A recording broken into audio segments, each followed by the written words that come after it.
Il y a un chiffre que l'astronomie moderne a posé sur la table et qui, depuis ce jour, ne cesse de résonner dans les couloirs de toutes les institutions scientifiques du monde. En novembre 2013, des astronomes ont annoncé que, selon les données recueillies par le télescope spatial Kepler, la Voie lactée pourrait contenir plus de 40 milliards de planètes de la taille de la Terre qui orbiteraient dans la zone habitable de systèmes planétaires centrés sur un jumeau du Soleil ou une naine rouge. 40 milliards, pas 40 000, pas 40 millions.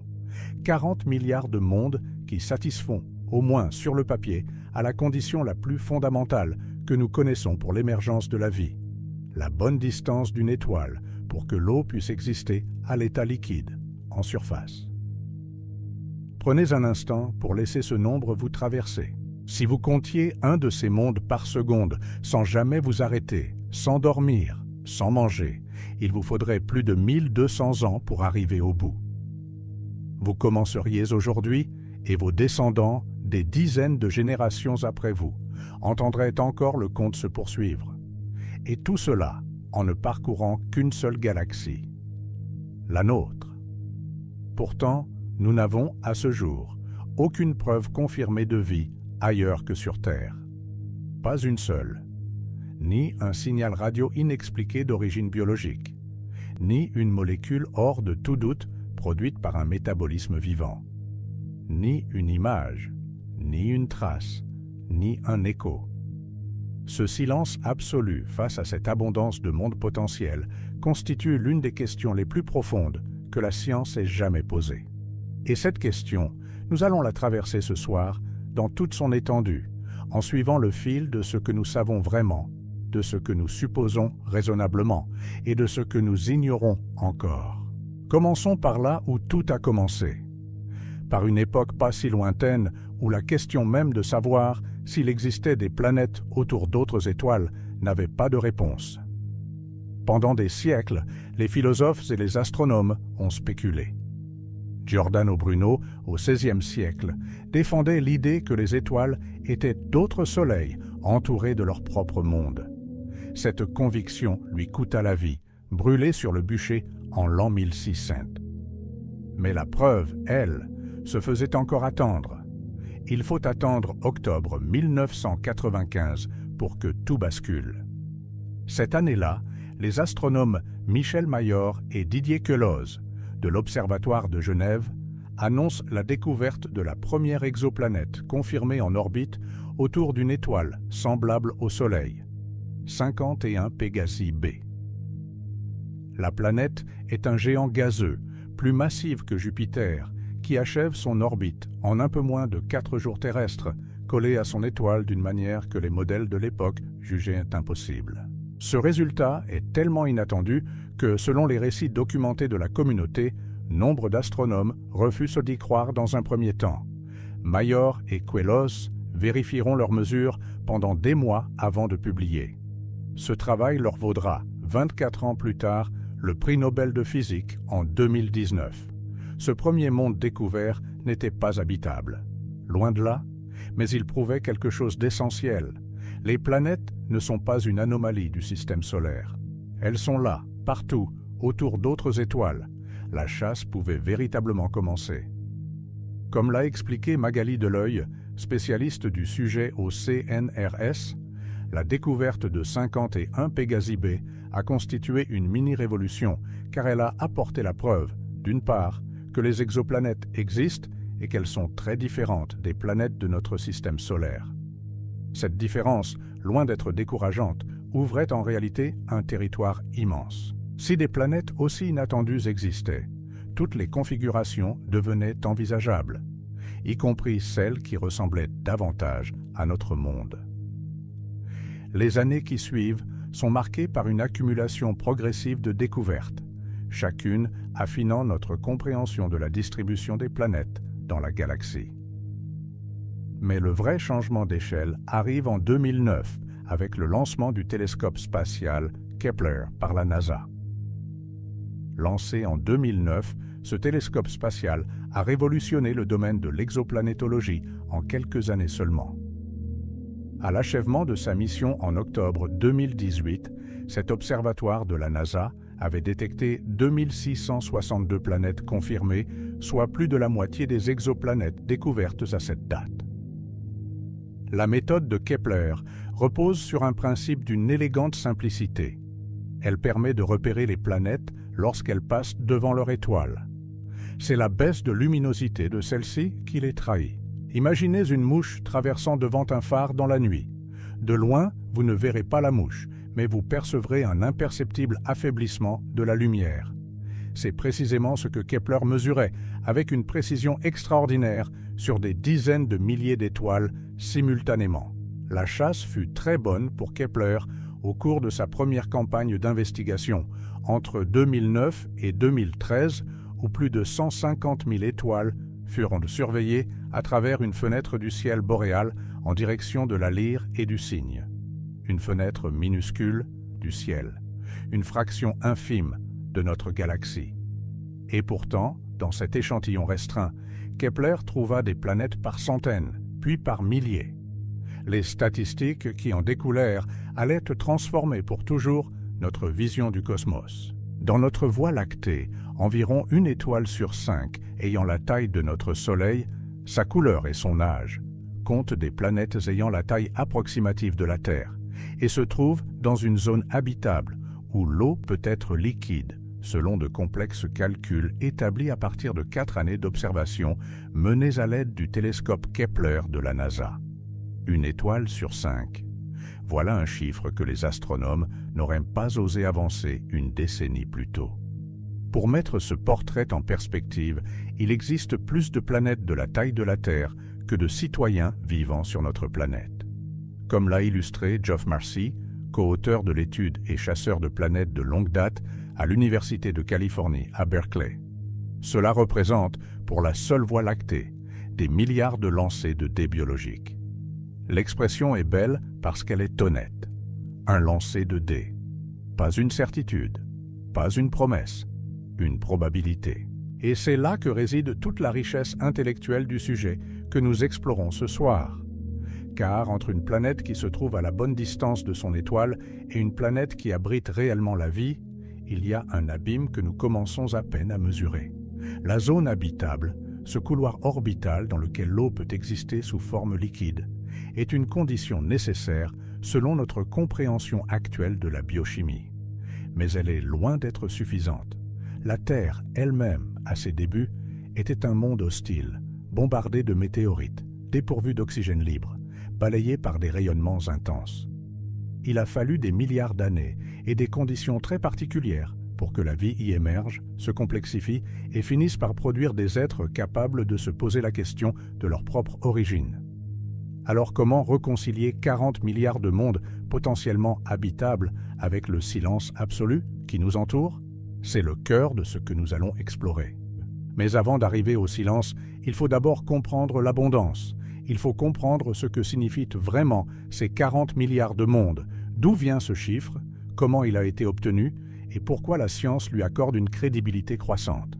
La Voie lactée est une galaxie spirale barrée qui comprend entre 200 et 400 milliards d'étoiles, et au moins autant de planètes. Ce dernier point est crucial. Pendant longtemps, on a supposé que les étoiles avec des planètes étaient l'exception. Les données de Kepler ont montré l'inverse. C'est l'absence de planètes qui serait l'exception. En extrapolant à partir des découvertes déjà effectuées, il existerait au moins 100 milliards de planètes rien que dans notre galaxie. 100 milliards de planètes, dans une seule galaxie, et l'univers observable en contient plusieurs centaines de milliards de galaxies. Le diamètre de notre Voie lactée est estimé à 100 000 à 120 000 années-lumière, voire jusqu'à 200 000 années-lumière. Une année-lumière représente la distance parcourue par la lumière en une année, soit environ 9 500 milliards de kilomètres. Le chiffre est trop grand pour être ressenti. Alors essayons autrement. Si le système solaire jusqu'à l'orbite de Neptune était de la taille d'une pièce de monnaie de 25 mm, la Voie lactée aurait la taille des États-Unis. Et dans cet espace grand comme les États-Unis, les zones potentiellement habitables sont reparties comme des grains de poussière dans une tempête. Mais voilà ce que cette métaphore ne dit pas. Même dans une tempête de poussière, les grains ne sont jamais vraiment rares. 40 milliards de grains, c'est une tempête permanente. Et si chacun de ces grains représente une planète rocheuse à la bonne température pour que l'eau coule, alors la question n'est plus de savoir si la vie peut exister ailleurs. La vraie question scientifique, celle que les chercheurs débattent aujourd'hui dans les revues les plus sérieuses du monde, est de comprendre pourquoi nous n'en voyons pas encore la preuve. Notre galaxie est composée à 73% de naines rouges, 13% de naines oranges et 6% de naines jaunes comme le Soleil. Ces proportions ont des implications directes sur le calcul des mondes habitables. Les naines jaunes, semblables à notre Soleil, sont relativement rares. Mais même en se concentrant uniquement sur elles, les chiffres restent vertigineux. L'estimation des 300 millions de planètes potentiellement habitables est le fruit d'une collaboration de scientifiques de la NASA, de l'Institut SETI et d'autres organisations du monde entier qui se sont appuyées sur les données recueillies par le télescope spatial Kepler. Et cette estimation, précisons-le, est une estimation conservative qui ne prend en compte que les étoiles semblables au Soleil et qui écarte délibérément les naines rouges, pourtant omniprésentes dans la galaxie. Pourquoi écarter les naines rouges de ce calcul conservateur? C'est une question importante et elle nous emmène directement vers l'un des débats les plus actifs de l'astrophysique contemporaine. Les étoiles de type naine rouge, plus petites, moins chaudes et brillantes que le Soleil, n'ont pas retenu l'attention des chercheurs dans ces estimations conservatives en raison de leur réputation problématique. En effet, des études démontrent que leur colère répétée rendent leur environnement très inhospitalier. Ces colères, ce sont des éruptions stellaires, des décharges d'énergie violentes et fréquentes qui bombardent les planètes proches de rayonnements ultraviolets et de particules chargées.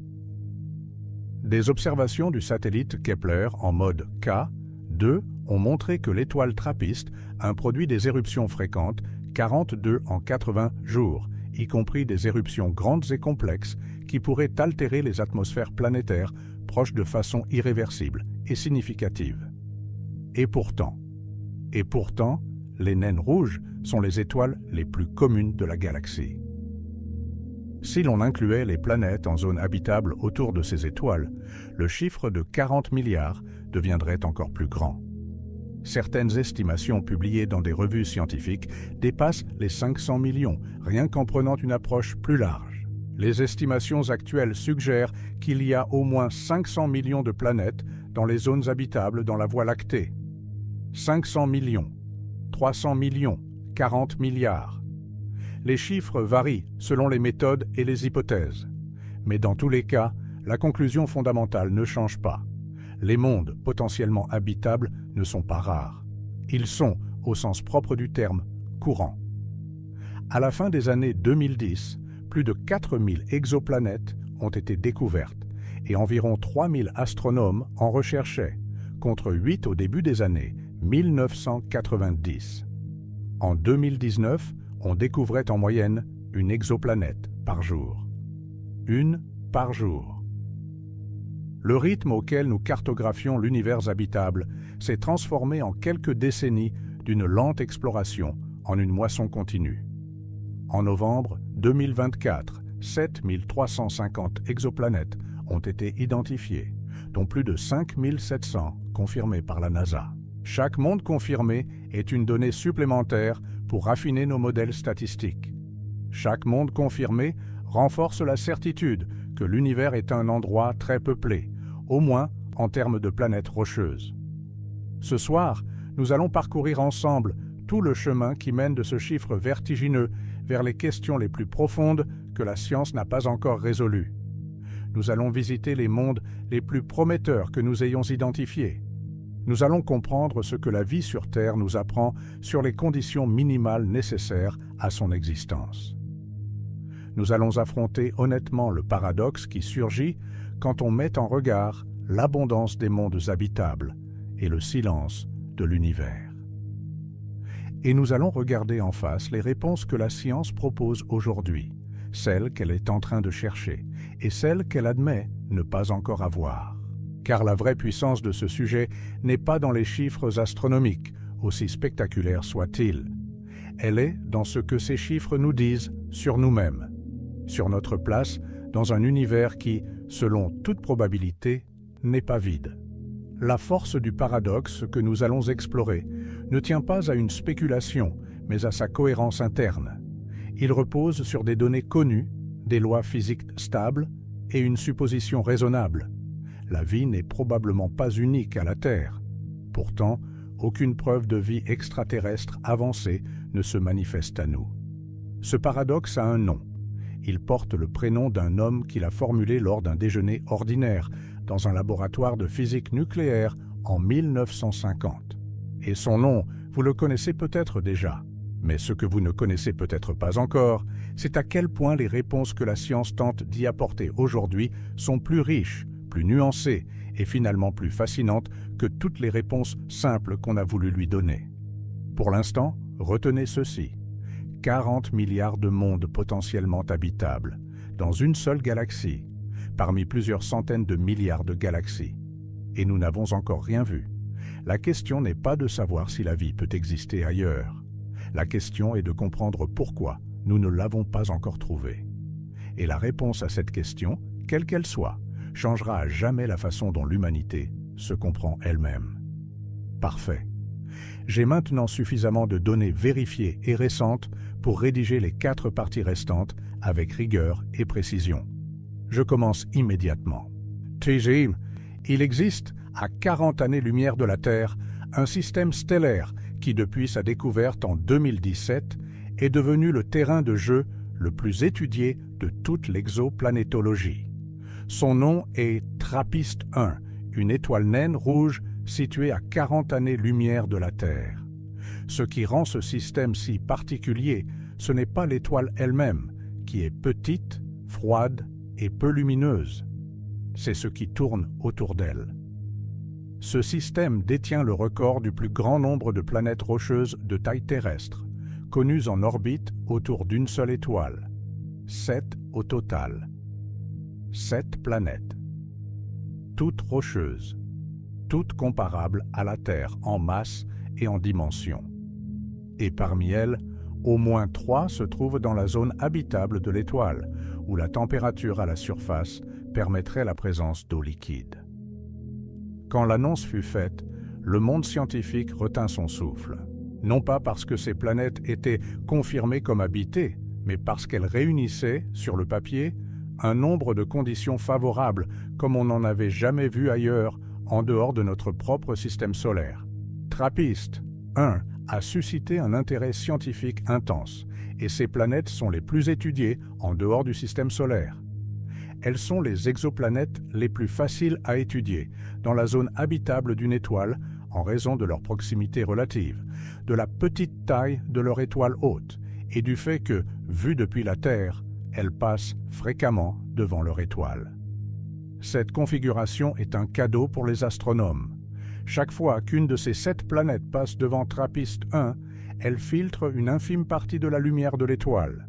Et dans ce filtrage, si une atmosphère est présente, elle laisse sa signature chimique, comme une empreinte digitale dans la lumière.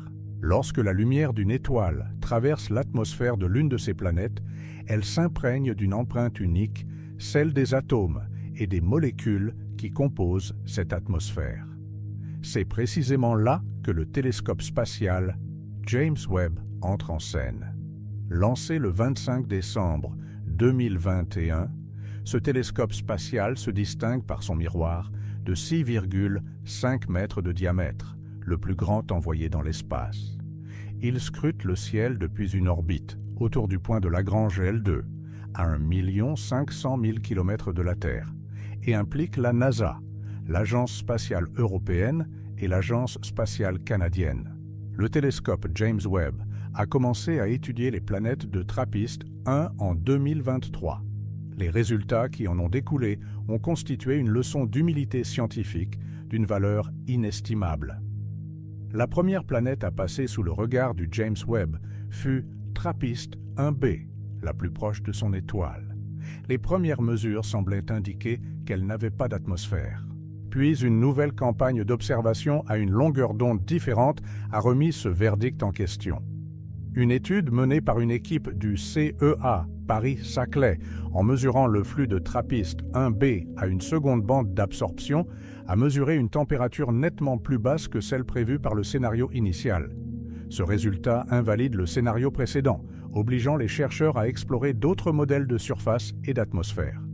La science travaille ainsi, pas en ligne droite vers des vérités définitives, mais par itération, remises en question, nouvelles mesures et hypothèses concurrentes qui s'affrontent jusqu'à ce que les données tranchent. La troisième planète du système, TRAPPIST 1D, fut la suivante à passer sous examen. Les conclusions de Caroline Piollet-Gorayeb et son équipe sont claires. TRAPPIST 1D, la troisième planète autour de la petite étoile TRAPPIST 1, ne possède pas d'atmosphère semblable à celle de la Terre. Ce sont des observations menées avec le télescope spatial James Webb qui ont permis aux scientifiques d'en apprendre plus sur la nature de cette planète rocheuse. Malgré sa taille analogue à celle de la Terre et sa position près de la frontière de la zone tempérée de son étoile où l'eau liquide pourrait théoriquement exister, les données montrent que cette planète n'a rien d'une Terre 2.0. Une planète à la bonne distance, une planète de la bonne taille, et pourtant sans atmosphère comme la nôtre. Ce résultat illustre quelque chose de crucial que le chiffre de 40 milliards de mondes habitables ne dit pas. La zone habitable est une condition nécessaire, mais loin d'être suffisante. Pourquoi ces planètes proches de leur étoile perdent-elles leur atmosphère? De fréquentes éruptions très énergétiques se produisent, capables de souffler l'atmosphère des petites planètes, surtout celles qui se trouvent près de l'étoile. Les naines rouges sont des étoiles actives. Elles grondent, elles crachent des particules chargées et des rayonnements ultraviolets avec une régularité qui, au fil du temps géologique, peut littéralement dépouiller une planète de son enveloppe gazeuse comme on pèle un fruit. Mais il existe une lueur d'espoir dans ce système, et elle est récente, très récente. En septembre 2025, 2 études publiées dans Astrophysical Journal Letters révèlent les premiers indices possibles d'une atmosphère autour de TRAPPIST 1E, l'une des 7 planètes du célèbre système. Située dans la zone habitable de son étoile, TRAPPIST 1E est considéré comme l'un des meilleurs candidats actuels pour abriter de l'eau liquide, et donc potentiellement la vie. Ces résultats ont été obtenus grâce au télescope spatial James Webb. Bien que la forte activité magnétique de l'étoile complique l'analyse, les données suggèrent que TRAPPIST 1E n'a pas d'épaisse atmosphère d'hydrogène, mais qu'une atmosphère secondaire plus dense, semblable à celle de la Terre, reste possible. Les données ne confirment rien, mais elles n'excluent pas non plus le scénario le plus intéressant. Et dans la science, ne pas exclure n'est parfois qu'une autre façon de dire que la porte reste ouverte. Les scientifiques persistent à chercher des traces d'atmosphère autour des planètes de ce système, car les étoiles naines rouges sont les plus abondantes dans notre galaxie. Si l'on peut prouver que des planètes parviennent à garder leur atmosphère malgré ces conditions hostiles, cela ouvrira la porte à la possibilité d'environnements habitables ailleurs, dans des contextes plus favorables. Les observations faites avec le James Webb se poursuivent pour les planètes E, F, G et H, les plus éloignées de TRAPPIST 1. Ces planètes représentent des cibles prometteuses, mais elles posent aussi plusieurs défis aux astronomes. D'un côté, ces planètes sont plus susceptibles d'avoir des atmosphères parce qu'elles sont plus éloignées de leur étoile active. TRAPPIST 1 est donc à la fois une source d'espoir et une leçon de prudence. Espoir parce qu'il montre que des systèmes planétaires compacts autour de naines rouges existent en abondance dans la galaxie et que certaines de leurs planètes pourraient maintenir les conditions d'une atmosphère stable. Prudence parce que les premières données directes montrent que les planètes les plus proches de leur étoile sont probablement des mondes nus, battus par des radiations, sans l'enveloppe gazeuse qui permettrait à l'eau de rester liquide en surface. Mais TRAPPIST 1 n'est pas le seul dossier sur la table. À 124 années-lumière de nous, dans la constellation du Lion, se trouve une planète que le télescope James Webb a scrutée avec une attention particulière depuis 2023. Son nom de catalogue est K2-18b. K2-18b est 8,6 fois plus massive que la Terre et orbite l'étoile naine froide.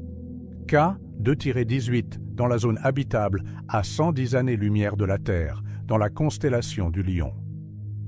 Ce monde est très différent de la Terre. Il n'est pas rocheux comme Trappiste, un nœud.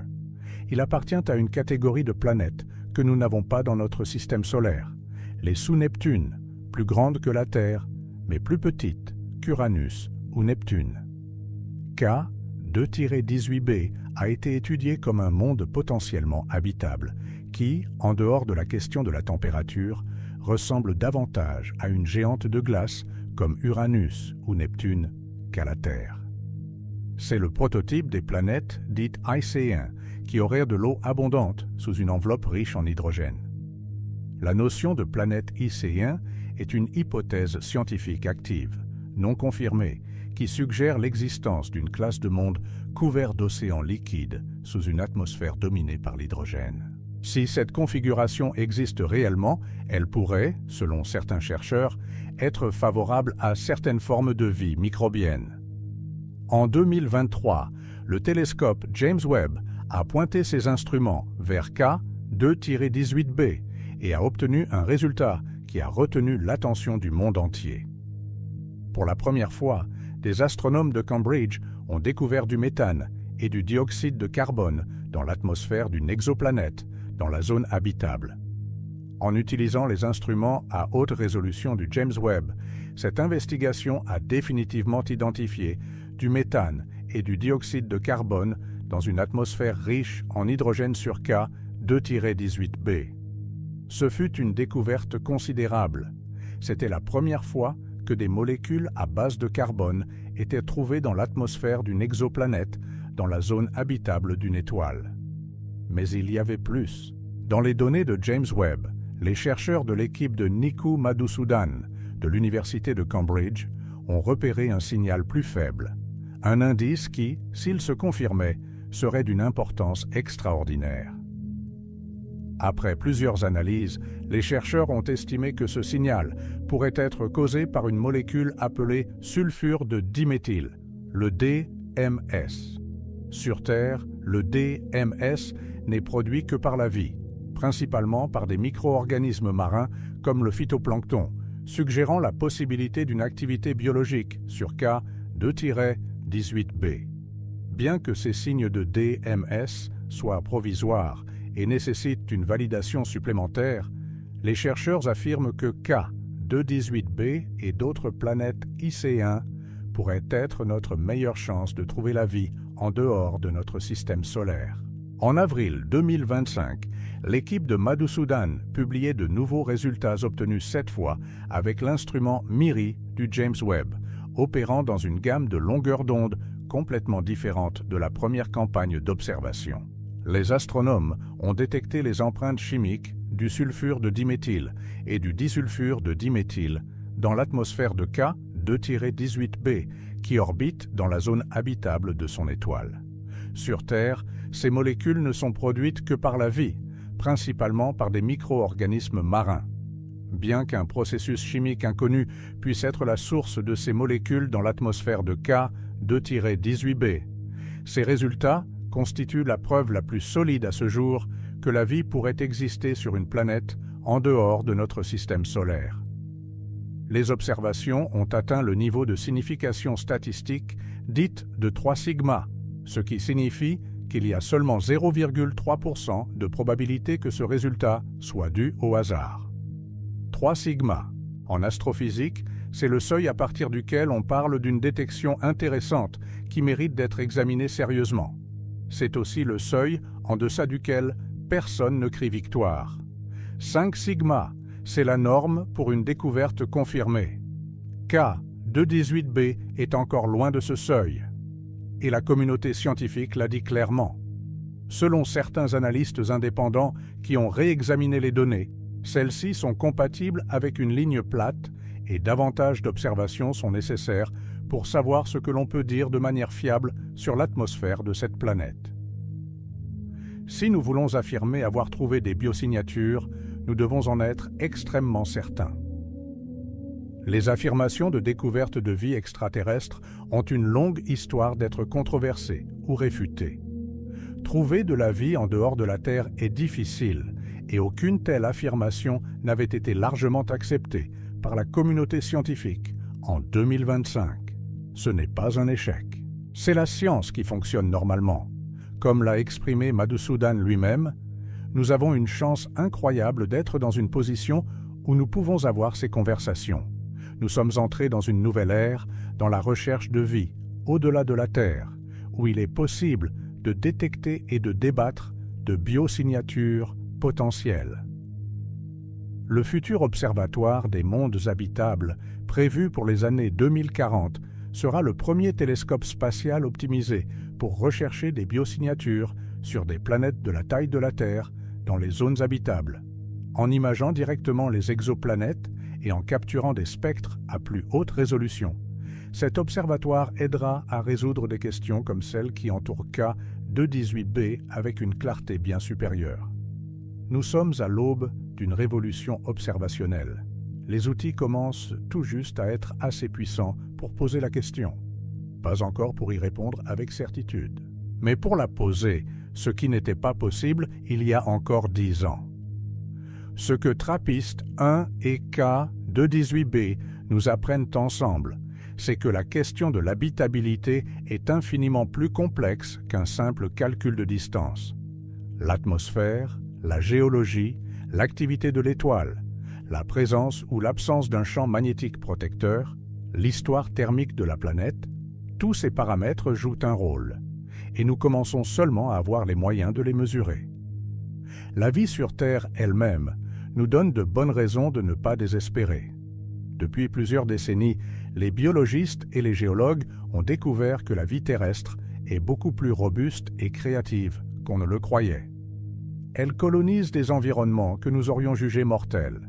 Des bactéries prospèrent dans les sources hydrothermales du fond des océans à des températures dépassant 100 degrés, sous des pressions écrasantes, sans lumière, en utilisant les minéraux du fond marin comme source d'énergie. Des micro-organismes survivent dans les lacs acides volcaniques, dans les glaces de l'Arctique, dans les roches à plusieurs kilomètres de profondeur sous la surface terrestre. On en a même trouvé dans les nuages acides de la haute atmosphère. Ces organismes ont un nom collectif, les extrémophiles. Et leur existence sur notre planète a transformé notre conception de ce que la vie exige pour exister. Non plus un environnement tempéré, lumineux et riche en oxygène, mais simplement une source d'énergie chimique et un milieu liquide. N'importe lequel. Eau liquide, mais aussi, dans des conditions très différentes de celles de la Terre, peut-être d'autres solvants encore. La découverte de ces êtres n'est pas anecdotique dans le contexte de cette enquête. Elle signifie que la vie, au moins sous sa forme microbienne, n'a peut-être pas besoin de conditions aussi précises que nous le pensions. Elle signifie aussi que des lunes comme Europe, autour de Jupiter, ou Encelade, autour de Saturne, qui abritent des océans d'eau liquide sous une épaisse croûte de glace, pourraient être des environnements biologiquement actifs. Des environnements sans lumière solaire, sans atmosphère respirable, mais avec de la chaleur géothermique, de l'eau liquide et des minéraux. Ce sont des hypothèses actives dans la communauté astrobiologique. Non confirmées, mais sérieusement discutées dans des revues scientifiques. Ce que la partie 2 nous aura donc appris, c'est ceci. Avoir une planète dans la zone habitable est un début. Un bon début. Mais entre ce début et la vie, il y a un gouffre que nous apprenons à mesurer en temps réel, grâce aux yeux de James Webb et aux données qu'il nous renvoie semaine après semaine depuis son poste d'observation à 1 500 000 km de nous. La chasse continue, et les prochaines années seront décisives. L'été 1950. Los Alamos, Nouveau-Mexique. Le laboratoire national où, quelques années plus tôt, les physiciens du projet Manhattan avaient conçu les premières armes nucléaires. La guerre était terminée, mais beaucoup des scientifiques qui avaient travaillé sur la bombe restaient sur place, appliquant désormais leur intelligence à des questions plus fondamentales. Un jour de cet été-là, 4 physiciens se rendaient à la cantine pour déjeuner. Parmi eux se trouvait Enrico Fermi, prix Nobel de physique 1938, l'un des esprits les plus brillants et les plus pragmatiques de sa génération. La conversation au déjeuner dériva vers un sujet léger, presque frivole, les soucoupes volantes qui faisaient à l'époque la une des journaux populaires américains. Quelqu'un mentionna un dessin humoristique récent du New Yorker qui attribuait une série de disparitions de poubelles à New York à des visiteurs extraterrestres. On rit, on spécula de façon détachée sur les probabilités que de telles histoires aient un fondement. Puis le groupe se mit à table, la conversation changea de sujet, et quelques minutes passèrent dans le silence routinier d'un repas ordinaire. C'est alors qu'Enrico Fermi, au milieu de ce silence, posa une question à voix haute. Une question qui n'avait apparemment aucun rapport avec ce qui venait d'être dit. Selon le témoignage d'Eric Jones, qui a reconstitué la scène en interrogeant les témoins survivants des décennies plus tard, Fermi demanda soudainement « Où sont-ils tous ?» Ses collègues comprirent immédiatement de quoi il parlait. Pas des soucoupes volantes, ni des histoires de journaux, mais des civilisations extraterrestres. Fermi venait d'effectuer un de ces calculs rapides dont il était coutumier, un calcul de Fermi, comme on les appellera plus tard. Et ce calcul disait ceci: l'univers est vieux, les étoiles sont nombreuses, les planètes doivent être courantes. Même si la vie est rare, et la vie intelligente encore plus rare, et les civilisations capables de voyager entre les étoiles encore plus rares, le nombre pur de chances devrait faire que notre galaxie grouille de civilisations. Certaines devraient être bien plus anciennes que nous. Certaines devraient avoir colonisé la galaxie. Alors pourquoi ne voyons-nous rien? Pourquoi ne sont-ils pas ici? C'est cette question, lancée dans une cantine de Los Alamos un jour d'été 1950, qui porte aujourd'hui le nom de paradoxe de Fermi. Un paradoxe parce qu'il oppose 2 constats apparemment irréconciliables. D'un côté, les probabilités écrasantes que la vie intelligente existe ailleurs. De l'autre, l'absence totale de preuves. Fermi lui-même n'a jamais publié cette réflexion. Il est mort 4 ans plus tard, en 1954, sans avoir formalisé davantage cette intuition. Mais d'autres ont pris le relais. En 1961, un jeune astronome américain du nom de Frank Drake organisa une petite réunion à l'observatoire de Green Bank en Virginie occidentale. Le sujet était la recherche de vie intelligente extraterrestre. Pour structurer la discussion, Drake écrivit sur un tableau une équation. Pas une équation au sens strict, avec des termes mesurables et une solution unique. Plutôt un cadre conceptuel, un moyen de décomposer le problème en facteurs identifiables. L'équation de Drake, telle qu'elle fut formulée ce jour-là, ressemble à ceci. N égale R étoile, multiplié par Fp, multiplié par Ne, multiplié par Fl, multiplié par Fi, multiplié par Fc, multiplié par L. N représente le nombre de civilisations technologiques dans notre galaxie avec lesquelles nous pourrions communiquer. R étoile est le taux de formation d'étoiles approprié dans la galaxie. Fp est la fraction de ces étoiles qui ont des planètes. N est le nombre moyen de planètes par système qui pourraient potentiellement abriter la vie. Fl est la fraction de ces planètes sur lesquelles la vie émerge effectivement. Fi est la fraction de ces vies qui évoluent vers l'intelligence. Fc est la fraction de ces intelligences qui développent une technologie permettant les communications interstellaires. Et L est la durée moyenne pendant laquelle une telle civilisation émet des signaux détectables. À première vue, l'équation semble simple, mais chacun de ces termes cache une incertitude abyssale. Prenons R étoile, le taux de formation stellaire. Ce paramètre, nous le connaissons désormais assez bien. Les observations montrent que la Voie lactée forme environ 1 à 7 nouvelles étoiles chaque année, selon les sources. Mettons 3 par an comme moyenne raisonnable. Très bien, Fp, la fraction d'étoiles qui ont des planètes. Nous l'avons vu dans les parties précédentes, Les données de Kepler montrent que pratiquement toutes les étoiles ont des planètes. On peut poser Fp proche de 1. Très bien aussi. Ne, le nombre de planètes potentiellement habitables par système. Ici encore, Kepler nous aide. Une étoile sur 5, similaire au Soleil, possède au moins une planète rocheuse en zone habitable. Si l'on inclut les naines rouges, ce chiffre explose. Disons conservativement 0,2 planètes habitables par étoile, avec planète. Nous obtenons des milliards de candidats dans la galaxie. Tout va bien. Maintenant vient le mur. FL, la fraction de planètes habitables sur lesquelles la vie émerge réellement. Que mettons-nous ici? 1? 1 sur 10? 1 sur 1 million? Nous n'en avons aucune idée.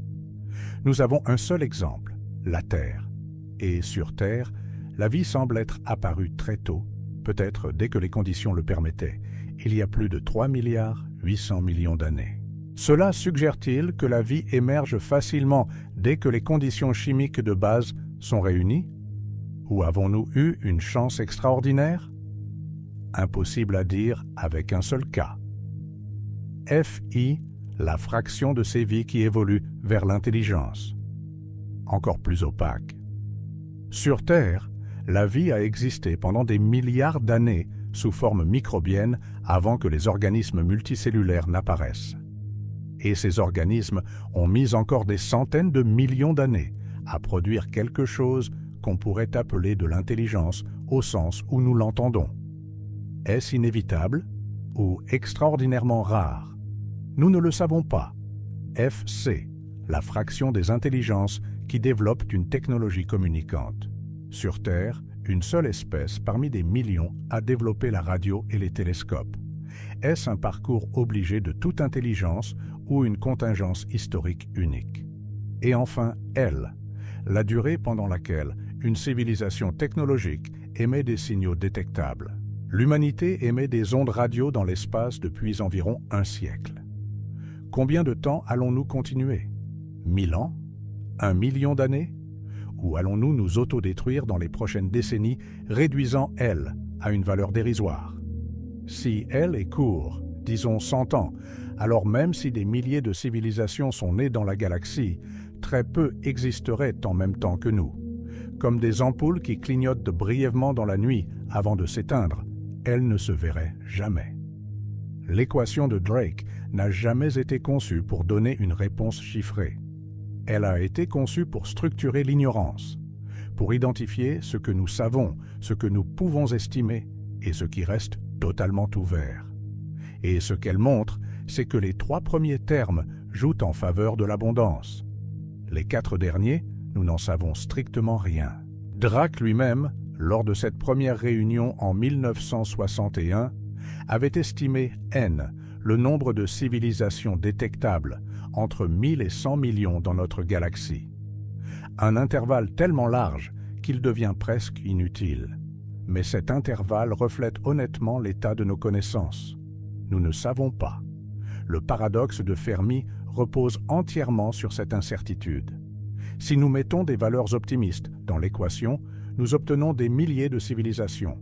Alors où sont-elles? Mais si nous mettons des valeurs pessimistes pour FL, FI, FC ou L, alors nous pourrions très bien être seuls ou presque seuls, et le silence ne serait plus un paradoxe.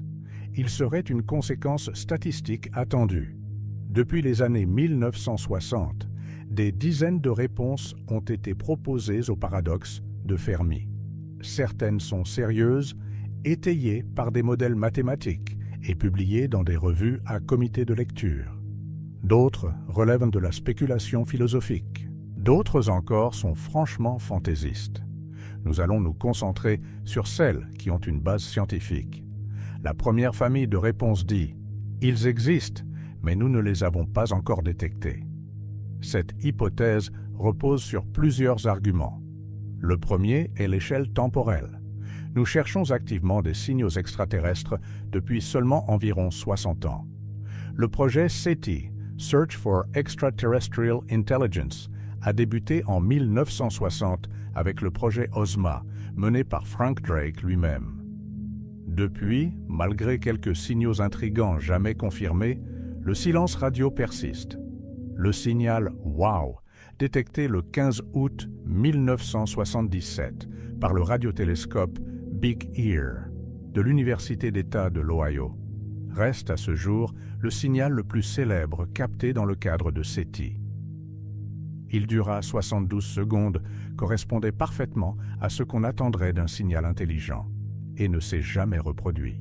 L'explication la plus probable aujourd'hui est qu'il s'agissait d'un signal d'origine terrestre réfléchi par un débris spatial ou un phénomène naturel mal compris.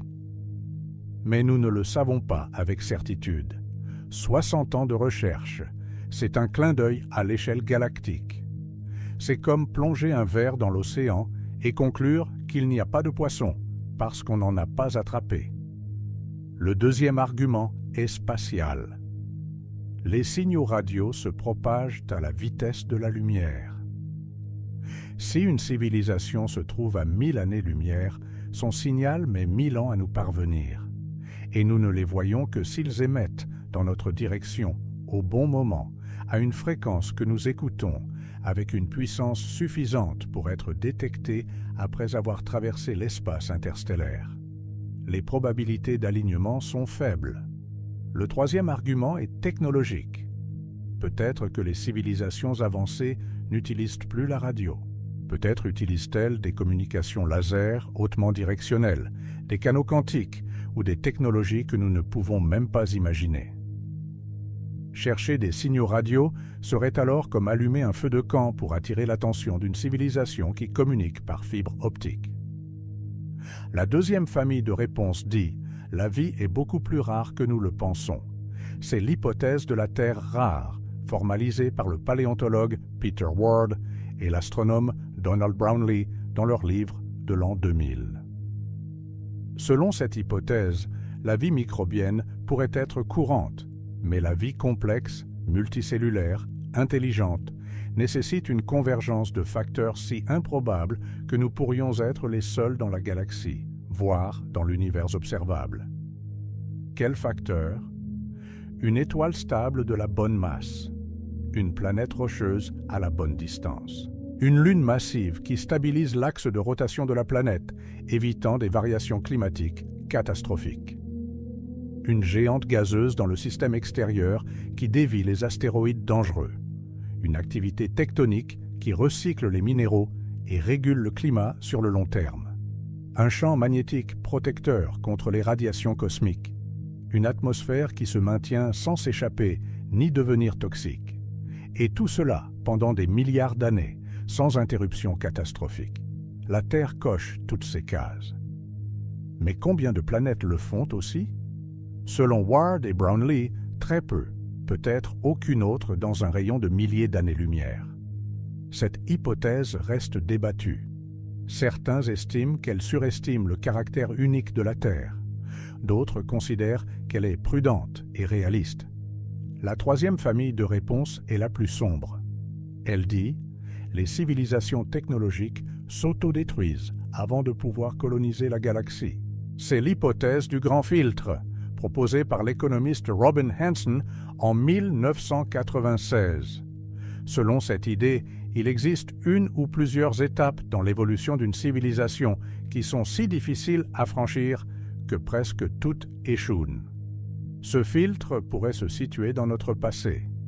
L'émergence de la vie, l'apparition des cellules complexes, l'évolution de l'intelligence. Dans ce cas, nous avons déjà franchi l'obstacle et l'avenir est ouvert. Où il pourrait se situer dans notre futur, la maîtrise de l'énergie nucléaire, sans autodestruction, la gestion du changement climatique, la capacité à éviter les impacts d'astéroïdes, la création d'intelligences artificielles qui ne nous éliminent pas. Dans ce cas, le silence de l'univers est un avertissement. Toutes les civilisations qui nous ont précédés ont échoué à franchir ce filtre, et nous sommes en train d'approcher du même gouffre. Hanson lui-même écrit « Le grand filtre peut se trouver à n'importe quelle étape entre les débuts de la vie et une civilisation qui colonise la galaxie. Espérons qu'il se trouve dans notre passé.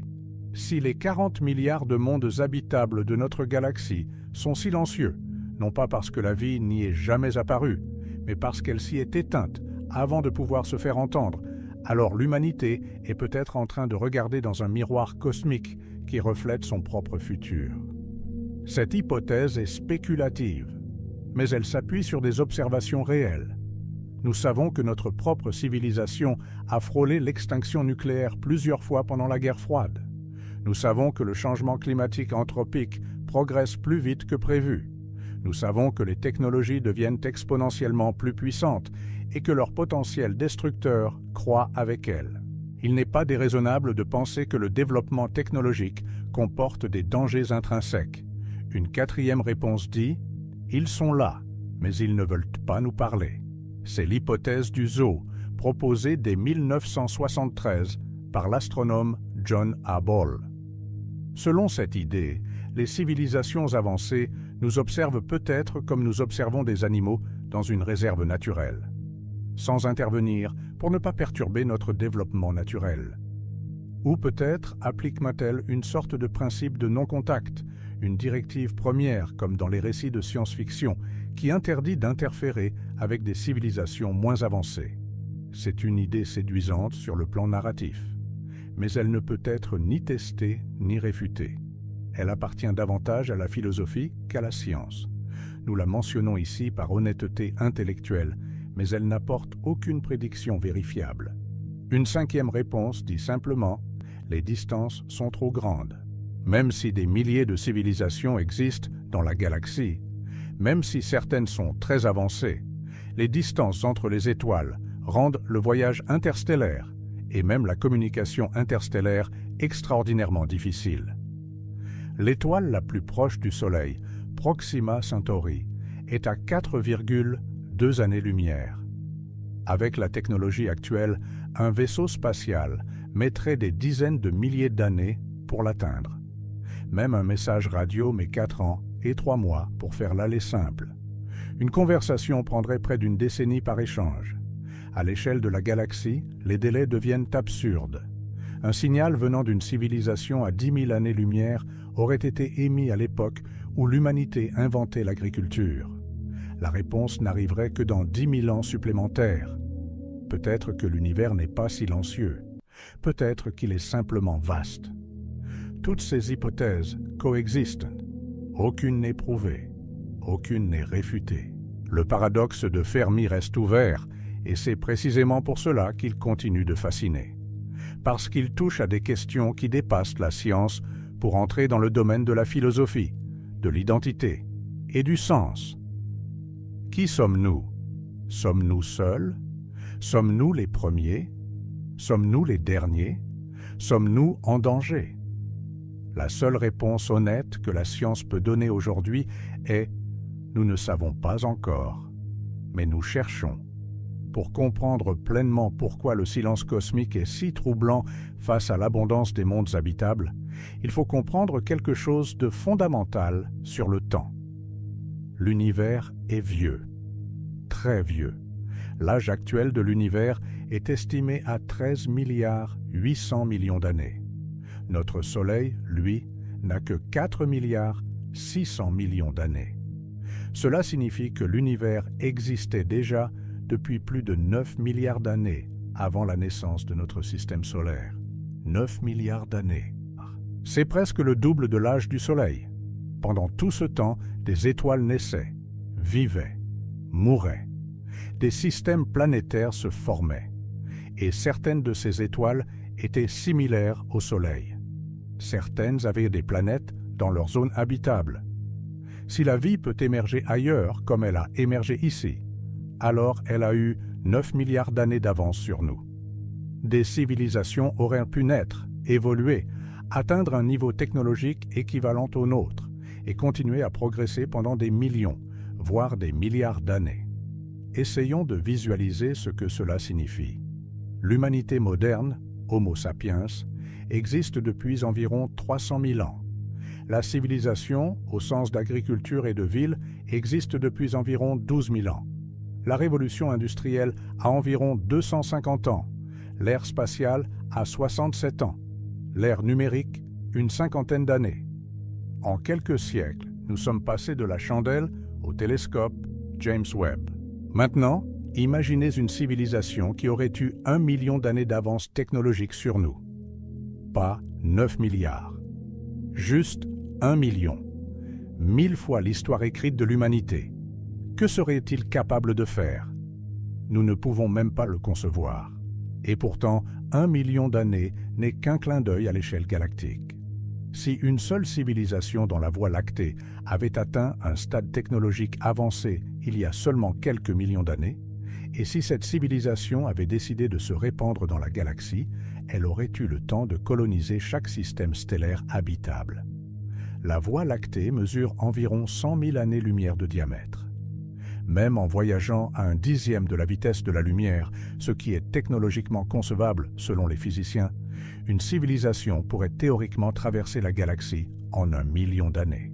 Et avec des stratégies de colonisation de type autoréplication, où chaque colonie fonde à son tour de nouvelles colonies, la galaxie entière pourrait être colonisée en quelques millions d'années seulement. Quelques millions d'années face à 9 milliards d'années disponibles. L'asymétrie est écrasante. Et pourtant, nous ne voyons rien.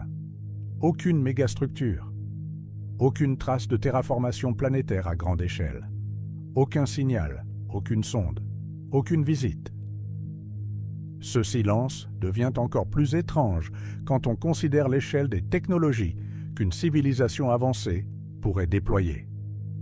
En 1960, le physicien Freeman Dyson proposa un concept théorique qui porte aujourd'hui son nom, la sphère de Dyson.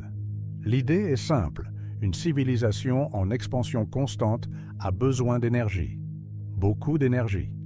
À un certain stade de développement, l'énergie disponible sur une seule planète ne suffit plus. La source d'énergie la plus évidente est alors l'étoile centrale elle-même. Une civilisation suffisamment avancée pourrait construire une structure ou un essaim de structure qui entoure complètement son étoile pour en capturer toute la lumière émise. Cette structure pourrait être détectée depuis la Terre par sa signature thermique. L'étoile serait invisible dans le spectre visible, mais brillerait intensément dans l'infrarouge, car la chaleur capturée serait réémise sous forme de rayonnement thermique. Aucun objet correspondant à cette description n'a jamais été identifié avec certitude. Des recherches ont été menées. En 2015, une étoile nommée KIC 846285-2, surnommée l'étoile de Tabi, du nom de l'astronome Tabeta Boyajian, qui l'a étudiée, a présenté des variations de luminosité étranges et irrégulières qui ne correspondaient à aucun phénomène connu. Pendant un temps, certains ont spéculé qu'il pouvait s'agir d'une mégastructure en construction. Mais des observations ultérieures ont montré que les baisses de luminosité étaient plus prononcées dans le bleu que dans le rouge, ce qui est cohérent avec de la poussière naturelle en orbite autour de l'étoile et incompatible avec une structure solide, opaque.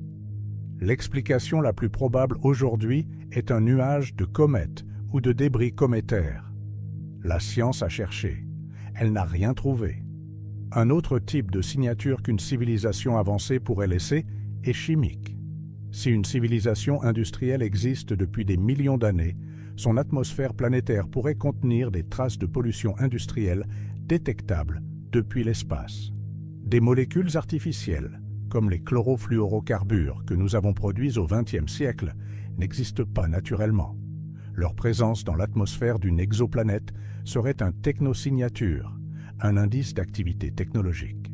Le télescope James Webb pourrait, en théorie, détecter de telles molécules si elles sont présentes en quantité suffisante. Jusqu'à présent, rien n'a été trouvé. Cela ne prouve pas l'absence de civilisation. Cela prouve seulement que si elles existent, elles ne sont pas omniprésentes et elles ne se manifestent pas de manière évidente. Revenons au grand filtre. L'hypothèse proposée par Robin Hanson comporte en réalité deux scénarios opposés, et leurs implications pour l'humanité sont radicalement différentes. Scénario 1. Le grand filtre se trouve derrière nous. Les étapes les plus difficiles, celles qui éliminent presque toutes les tentatives, sont l'émergence de la vie elle-même, ou l'apparition de la vie complexe, ou l'évolution de l'intelligence. Nous les avons franchis. Cela signifie que l'univers pourrait être rempli de planètes où la vie microbienne existe, mais où elle ne dépasse jamais ce stade. Nous serions alors parmi les très rares à avoir atteint la complexité et la technologie. Dans ce cas, notre avenir est ouvert. Nous avons déjà gagné la loterie cosmique. Il ne reste qu'à ne pas gâcher cette chance. Scénario 2. Le grand filtre se trouve devant nous. La vie, même complexe et intelligente, émerge relativement facilement. Mais quelque chose, quelque part entre notre stade actuel et une civilisation interstellaire durable, tue presque toutes les civilisations. Une guerre nucléaire totale, un effondrement écologique irréversible, une pandémie artificielle incontrôlable, une intelligence artificielle mal alignée qui échappe à tout contrôle, un accident cosmique comme un sursaut gamma proche. Dans ce scénario, le silence de l'univers est un présage. Toutes les civilisations qui nous ont précédés ont échoué, et nous approchons du même test. Comment savoir lequel de ces scénarios est le bon?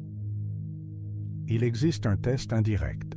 Si nous découvrons de la vie ailleurs dans le système solaire, sur Mars, sous la glace d'Europe, dans les océans d'Encelade, cela indiquerait que la vie émerge facilement.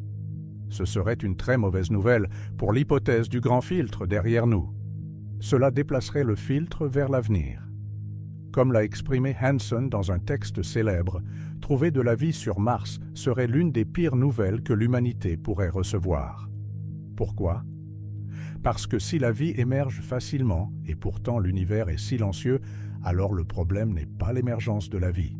Le problème est sa survie à long terme, et nous serions alors en train de nous diriger vers ce même obstacle qui a éliminé tous ceux qui nous ont précédés. Cette logique est froide, elle est inconfortable, mais elle est rigoureuse. Heureusement, il existe d'autres explications moins sombres. L'une des plus prometteuses scientifiquement est simplement que nous cherchons depuis trop peu de temps, dans trop peu de directions, avec des outils encore trop limités. Le projet Breakthrough Listen, lancé en 2015 avec un financement de 100 millions de dollars sur 10 ans par l'investisseur Yuri Milner, est le programme de recherche de vie intelligente extraterrestre le plus ambitieux jamais entrepris. Il utilise certains des radiotélescopes les plus puissants du monde, dont le télescope de Green Bank en Virginie occidentale et le télescope de Parkes en Australie, pour scruter des millions de fréquences radio en direction de milliers d'étoiles proches. En 2020, Breakthrough Listen a publié une analyse portant sur plus de 10 millions d'étoiles dans notre galaxie et 100 galaxies proches. Aucun signal d'origine technologique n'a été identifié. Mais comme l'ont souligné les chercheurs, cela ne signifie pas que ces systèmes sont inhabités. Cela signifie seulement qu'aucun signal radio puissant dirigé vers nous à une fréquence que nous écoutions, au moment où nous écoutions, n'a été détecté. Les contraintes sont nombreuses. Un signal radio décroît en intensité avec le carré de la distance. Un signal puissant émis depuis une étoile à 1000 années-lumière arrive sur Terre incroyablement affaibli. Pour être détectable, il doit soit être extrêmement puissant à l'émission, soit être focalisé dans notre direction. Si une civilisation émet des signaux omnidirectionnels de faible puissance, comme nos propres émissions radio et télévision qui fuient dans l'espace, ces signaux deviennent indétectables au-delà de quelques dizaines d'années-lumière avec nos instruments actuels. Et il y a un autre problème. Nous émettons des signaux radio détectables depuis environ un siècle. Une bulle de signaux radio centrée sur la Terre se propage donc dans l'espace à la vitesse de la lumière. Cette bulle a aujourd'hui un rayon d'environ 100 années-lumière. Toute civilisation située au-delà de 100 années-lumière ne sait pas encore que nous existons. Et si elle nous répond, la réponse mettra encore 100 ans à revenir. La conversation la plus rapide possible avec une civilisation à 100 années-lumière prendrait 200 ans pour un échange. À cette échelle, la patience devient une vertu cosmique. L'une des approches les plus récentes pour aborder le paradoxe de Fermi consiste à modéliser statistiquement la probabilité de détection en fonction de la distribution spatiale et temporelle des civilisations dans la galaxie. En 2018, 3 chercheurs, Anders Sandberg, Eric Drexler et Toby Ord de l'Université d'Oxford, ont publié une étude intitulée « Dissolving the Fermi Paradox », dans laquelle ils réévaluent l'équation de Drake en tenant compte non pas des valeurs moyennes des paramètres, mais de la plage complète des incertitudes pour chaque paramètre. Quand on fait ce calcul correctement, en incorporant toutes les incertitudes connues, le résultat est surprenant. La probabilité que nous soyons seuls dans la galaxie observable n'est pas négligeable. Elle se situe, selon leurs estimations, entre un tiers et la moitié. En d'autres termes, il est parfaitement possible, et même raisonnablement probable selon certains modèles, que nous soyons effectivement la seule civilisation technologique dans la Voie lactée, voire dans l'univers observable, en ce moment précis. Cela ne signifie pas que la vie n'existe pas ailleurs. Cela signifie que la vie intelligente, technologique, capable de communiquer à travers les étoiles, est peut-être extraordinairement rare. Peut-être sommes-nous les premiers. Peut-être sommes-nous les seuls en ce moment, bien que d'autres aient existé dans le passé ou existeront dans le futur. Le temps et l'espace sont si vastes qu'il est possible que des civilisations apparaissent, brillent brièvement et s'éteignent sans jamais se croiser. Cette perspective a quelque chose de mélancolique, mais elle a aussi quelque chose de libérateur. Si nous sommes seuls, ou presque seuls, alors la responsabilité de préserver la vie intelligente dans cette région de l'univers repose entièrement sur nous.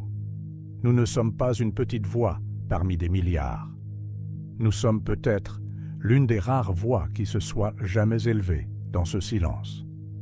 Et si nous ne sommes pas seuls, si d'autres existent, mais restent silencieux par choix, par incapacité technique ou par distance, alors le fait que nous continuions à chercher, que nous continuions à écouter, que nous continuions à exister et à progresser est en soi un acte de résistance contre le silence.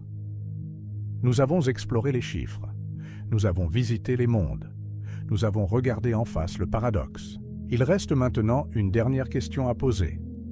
Que signifie tout cela pour nous? Que change le fait de savoir qu'il existe 40 milliards de mondes potentiellement habitables dans notre seule galaxie, et pourtant aucun signe de vie intelligente? Que devons-nous en conclure sur notre place dans l'univers, sur notre avenir et sur le sens de notre existence? C'est ce que nous allons explorer dans la dernière partie de ce voyage. Il y a quelque chose de profondément humain dans le fait de lever les yeux vers le ciel et de se demander si quelqu'un, quelque part, fait la même chose au même moment.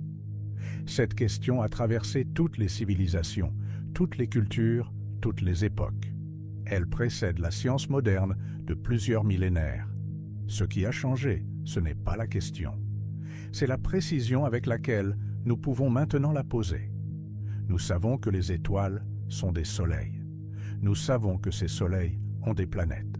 Nous savons que certaines de ces planètes sont rocheuses, tempérées et situées à la bonne distance pour que l'eau liquide existe en surface. Nous savons qu'il en existe des dizaines de milliards rien que dans notre galaxie. Nous savons que la chimie de base de la vie, les molécules organiques, se forment spontanément dans l'espace interstellaire. Nous savons que la vie sur Terre est apparue très tôt, dès que les conditions le permettaient. Tout cela, nous le savons avec certitude. Et pourtant, nous n'avons encore trouvé aucune trace de vie en dehors de notre planète. Cette absence de preuve n'est pas une preuve d'absence, mais elle nous force à poser des questions plus profondes sur ce que signifie réellement habitable, sur la fréquence de l'émergence de la vie, sur les chemins que prend l'évolution et sur les dangers qui guettent toute civilisation technologique. Il existe un concept en philosophie et en cosmologie appelé le principe anthropique. Il dit, dans sa version faible, que nous observons l'univers depuis un endroit et un moment où notre existence est possible, car si ce n'était pas le cas, nous ne serions pas là pour l'observer. Cela semble trivial, presque tautologique. Mais ses implications sont vertigineuses. Si la vie intelligente est extrêmement rare, Si 1 million de conditions doivent être réunies simultanément pour qu'une planète produise des êtres capables de se poser des questions sur leur propre existence, alors il n'est pas surprenant que nous nous trouvions sur une planète qui remplit toutes ces conditions. Nous ne pourrions pas nous trouver ailleurs. Les observateurs intelligents émergent nécessairement dans les rares endroits où les conditions le permettent, aussi improbables soient ces endroits. Cela ne résout pas le paradoxe de Fermi, mais cela change notre façon de le regarder. Au lieu de demander « Pourquoi ne voyons-nous personne ?», nous pourrions demander « Quelle est la probabilité que nous soyons parmi les premiers ou les seuls ?» Et cette probabilité, selon les modèles statistiques les plus récents, n'est pas nulle. Elle pourrait même être significative. Imaginons un instant que nous découvrions, dans les décennies qui viennent, grâce aux observations du télescope James Webb ou de ses successeurs, une biosignature confirmée dans l'atmosphère d'une exoplanète. Du dioxygène et du méthane simultanément présents dans une atmosphère rocheuse en zone habitable, par exemple ce qui serait difficile à expliquer sans vie.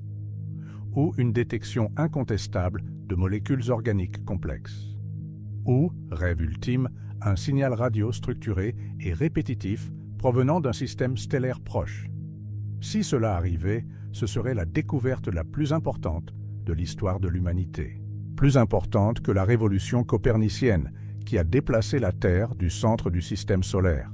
Plus importante que l'évolution darwinienne qui nous a reliés au reste du vivant. Parce qu'elle nous dirait que nous ne sommes pas seuls. Qu'il existe une autre instance de cette chose fragile, improbable, extraordinaire qu'est la vie consciente d'elle-même. Et pourtant, cette découverte poserait immédiatement de nouvelles questions. Cette vie est-elle microbienne ou complexe? Intelligente ou non? Technologique ou primitive? Contemporaine de nous? Ou fossilisée depuis des millions d'années? Si elle est intelligente, tente-t-elle de communiquer? Peut-on établir un contact? Et si oui, que dirions-nous? En 1977, la NASA a lancé 2 sondes spatiales, Voyager 1 et Voyager 2, avec pour mission d'explorer les planètes extérieures du système solaire. Ces sondes, après avoir accompli leurs objectifs scientifiques, ont continué leur route et quittent maintenant le système solaire pour entrer dans l'espace interstellaire. Voyager 1 a franchi l'héliopause, la frontière du vent solaire, en août 2012. Voyager 2 l'a franchi en novembre 2018. Elles sont maintenant à plus de 20 milliards de kilomètres de la Terre et elles continueront à dériver dans l'espace pendant des millions, voire des milliards d'années. À bord de chacune de ces sondes se trouve un disque en cuivre plaqué or de 30 cm de diamètre. Ce disque, appelé le Golden Record, contient des sons et des images sélectionnées pour représenter la diversité de la vie et de la culture sur Terre. Des salutations en 55 langues, des bruits naturels, le vent, la pluie, les vagues, le tonnerre, le chant des oiseaux, le cri des baleines, des musiques du monde entier, des images de la Terre, de ses habitants, de ses paysages, de ses villes, et des instructions gravées sur le disque pour le lire. Ce disque fut conçu par une équipe dirigée par Carl Sagan et Anne Druyan. Dans les notes qu'ils ont laissées, ils expliquent que ce disque est avant tout un message à nous-mêmes. Un message disant que nous avons existé, que nous avons regardé les étoiles, que nous avons essayé de tendre la main. Même si ce disque n'est jamais trouvé, même s'il dérive dans le vide pendant des milliards d'années sans jamais croiser âme qui vive, il témoigne de quelque chose d'essentiel dans la nature humaine, le désir de dépasser notre finitude, de laisser une trace, de dire à l'univers « nous étions là ». Ce désir est universel. Toutes les cultures humaines ont laissé des traces, des peintures sur les parois des grottes, des monuments de pierre, des textes gravés, des chants transmis de génération en génération, et maintenant des messages envoyés vers les étoiles. C'est une forme d'espoir. Un refus d'accepter que notre existence soit insignifiante face à l'immensité de l'espace et du temps. Mais cet espoir doit être tempéré par une lucidité. Si le grand filtre se trouve effectivement devant nous, Si la plupart des civilisations technologiques s'autodétruisent avant de pouvoir se répandre dans les étoiles, alors notre défi le plus urgent n'est pas de chercher des voisins cosmiques. C'est de survivre assez longtemps pour devenir nous-mêmes une civilisation durable. Les menaces sont réelles et documentées. Le changement climatique anthropique progresse. Les données du groupe d'experts intergouvernemental sur l'évolution du climat montrent que la température moyenne de la surface de la Terre a augmenté d'environ 1,1 degré Celsius depuis la période pré-industrielle. Les projections pour la fin du siècle vont de 1,5 à 4 degrés supplémentaires selon les scénarios d'émission. À l'échelle humaine, ces chiffres semblent petits. À l'échelle des écosystèmes, ils sont catastrophiques. Des espèces disparaissent à un rythme 100 à 1000 fois supérieur au taux d'extinction naturelle. Les océans s'acidifient, les calottes glaciaires fondent, les événements météorologiques extrêmes se multiplient. Parallèlement, les arsenaux nucléaires mondiaux contiennent encore environ 12 500 ogives nucléaires selon les estimations de la Fédération des scientifiques américains. Suffisamment pour détruire la civilisation plusieurs fois.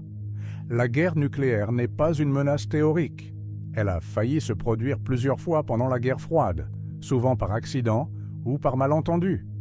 Et maintenant, émerge une nouvelle classe de risques existentiels liés aux technologies avancées. Les intelligences artificielles deviennent exponentiellement plus puissantes. Les biotechnologies permettent de manipuler le vivant à l'échelle moléculaire. Les nanotechnologies promettent de transformer la matière. Chacune de ces technologies a un potentiel immense pour améliorer la condition humaine. Chacune comporte aussi des risques que nous commençons à peine à comprendre. Le philosophe et chercheur Nick Bostrom, de l'Université d'Oxford, a consacré une grande partie de sa carrière à étudier les risques existentiels, c'est-à-dire les risques qui menacent non pas des individus ou des nations, mais l'existence même de l'humanité ou son potentiel futur. Dans son livre « Superintelligence », publié en 2014, il explore les scénarios par lesquels une intelligence artificielle pourrait devenir incontrôlable et représenter une menace pour l'humanité. Ce n'est pas de la science-fiction. C'est une extrapolation rigoureuse des capacités actuelles et des tendances observables. Si une civilisation extraterrestre avancée existait et nous observait, que verrait-elle? Une espèce technologiquement compétente, mais écologiquement irresponsable. Une espèce capable de quitter sa planète, mais incapable de coopérer pour gérer les biens communs globaux. Une espèce qui a découvert l'énergie nucléaire et immédiatement construit des armes capables de l'autodétruire. Une espèce qui développe des intelligences artificielles sans avoir résolu le problème de l'alignement de leurs valeurs avec les nôtres. Peut-être verrait-elle une civilisation en train de traverser exactement le même test que toutes les autres avant elle. Et peut-être observerait-elle avec intérêt ou avec tristesse, pour voir si nous allons réussir là où d'autres ont échoué. Mais il y a aussi des raisons d'espérer. L'humanité a démontré une capacité remarquable à résoudre des problèmes complexes quand elle reconnaît leur urgence. Le protocole de Montréal de 1987 a réussi à réduire et pratiquement éliminer l'utilisation des chlorofluorocarbones qui détruisaient la couche d'ozone. C'est la preuve qu'une action internationale coordonnée est possible. L'éradication de la variole en 1980 a montré que l'humanité peut vaincre des fléaux millénaires quand elle s'en donne les moyens. Les progrès technologiques des dernières décennies en énergie renouvelable rendent maintenant possible une transition énergétique qui semblait utopique il y a 20 ans. Et surtout, nous sommes maintenant conscients des risques. Cette conscience est nouvelle. Pendant la majeure partie de l'histoire humaine, les dangers étaient locaux. Une tribu pouvait disparaître, une civilisation pouvait s'effondrer, mais l'humanité dans son ensemble survivait. Ce n'est plus le cas. Les technologies modernes ont créé, pour la première fois dans l'histoire de la vie sur Terre, la possibilité qu'une seule espèce s'autodétruise complètement. Mais cette même prise de conscience nous donne une chance de choisir un autre chemin. Le paradoxe de Fermi, vu sous cet angle, n'est pas seulement une énigme scientifique. C'est un miroir. Il nous force à nous demander si nous allons rejoindre le silence, ou si nous allons devenir l'une des rares civilisations à franchir le filtre, à durer, à s'étendre au-delà de notre monde natal. Si nous réussissons, si dans 1000 ans, dans 10 000 ans, dans 1 million d'années, les descendants de l'humanité vivent sur d'autres mondes, explorent d'autres systèmes stellaires et regardent en arrière vers la Terre comme le berceau d'où tout est parti, alors le silence actuel de l'univers aura une signification différente. Il signifiera que nous étions parmi les premiers, les pionniers, ceux qui ont ouvert la voie. Et peut-être qu'un jour, dans des millions d'années, une autre civilisation émergera quelque part dans cette galaxie ou dans une autre. Elle construira ses télescopes, elle explorera son ciel, elle trouvera nos traces. Peut-être captera-t-elle les signaux radio que nous avons commencé à émettre au XXe siècle, affaiblis et déformés par le temps et la distance, mais encore déchiffrables. Peut-être trouvera-t-elle les sondes, voyager, dérivant dans l'espace interstellaire, et lira-t-elle le Golden Record. Et elle saura qu'elle n'est pas la première, qu'il y eut, avant elle, une autre espèce qui s'est posé les mêmes questions, qui a levé les yeux vers les étoiles avec le même mélange d'espoir et de crainte, et qui a laissé un message disant « Vous n'êtes pas seul ». Ce ne sont là que des spéculations. Nous ne savons pas ce que l'avenir nous réserve. Nous ne savons pas si nous survivrons au prochain siècle. Nous ne savons pas si nous franchirons le filtre. Mais nous savons que nous sommes ici, maintenant, dans un univers qui contient au moins 40 milliards de mondes potentiellement habitables dans notre seule galaxie. Nous savons que la vie a émergé au moins une fois, et nous savons que nous avons le choix de continuer à chercher, à apprendre, à explorer et à durer. La question posée par Enrico Fermi en 1950, « Où sont-ils tous ?», n'a toujours pas de réponse définitive. Mais chaque année qui passe, chaque découverte d'une nouvelle exoplanète, chaque spectre analysé par le télescope James Webb, chaque signal radio scruté par les radiotélescopes du projet SETI nous rapproche un peu plus de cette réponse. Ou plutôt, nous rapproche de questions encore plus profondes. Peut-être que la vie est commune et que l'intelligence est rare. Peut-être que l'intelligence est commune, mais que la sagesse est rare. Peut-être que les civilisations technologiques émergent régulièrement, mais s'éteignent avant de pouvoir se faire entendre. Peut-être que certaines survivent, mais choisissent le silence. Peut-être que les distances sont simplement trop grandes et que l'univers, bien que peuplé, est condamné à une solitude structurelle où chaque civilisation vit et meurt sans jamais en rencontrer une autre.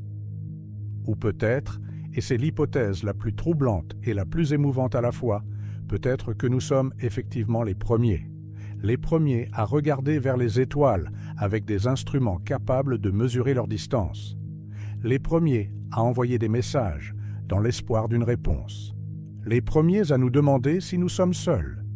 Et si c'est le cas, alors ce qui arrive ensuite dépend entièrement de nous. L'univers n'est pas vide. Il est rempli de galaxies, d'étoiles, de planètes, de molécules organiques. Il est rempli de potentiel.